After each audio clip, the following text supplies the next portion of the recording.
మంచు ఫ్యామిలీలో గొడవలకు ఇప్పుడు ఫుల్ స్టాప్ పడిందని చెప్పుకోవాలి. ఒక రకంగా విష్ణు అన్న అంటూ ఎక్స్లో మంచు మనోజ్ పోస్ట్ పెట్టారు. కన్నప్పలో విష్ణు కొడుకు అవ్రం నటనకు చాలా సంతోషంగా ఉన్నాను, అవార్డు వచ్చినందుకు కూడా చాలా సంతోషిస్తున్నాను అని చెప్పి ఆయన పోస్ట్లో మెన్షన్ చేశాడు.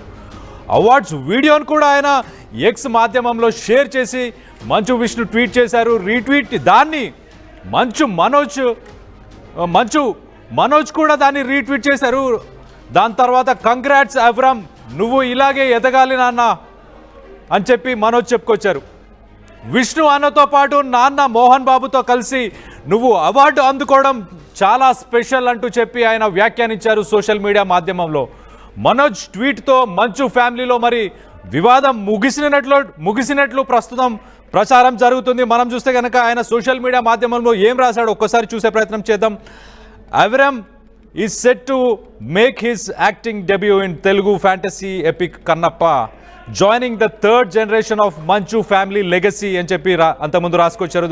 దాని తర్వాత ఇప్పుడు Vishnu even shared that watching Avram perform was one of the most emotional moments of his life. So Vishnu కూడా చెప్పుకొచ్చారు, అసలు నా కొడుకు స్టేజ్పై ఉండి ఆయన 300 మంది అక్కడ ఉన్నప్పుడు 2.5 సంవత్సరాల వయసులో 300 మంది ముందు తను ఆ పర్ఫార్మెన్స్ చేయడం అనేది అసలు స్పీచ్లెస్. ఆ స్టార్ జీన్స్ ఎక్కడికి పోతే ఆ స్టార్ జీన్స్ అనేవి ఖచ్చితంగా ఫ్యామిలీలో ఉంటాయి కదా అన్న ఉద్దేశంతో ఆయన రాసుకొచ్చారు.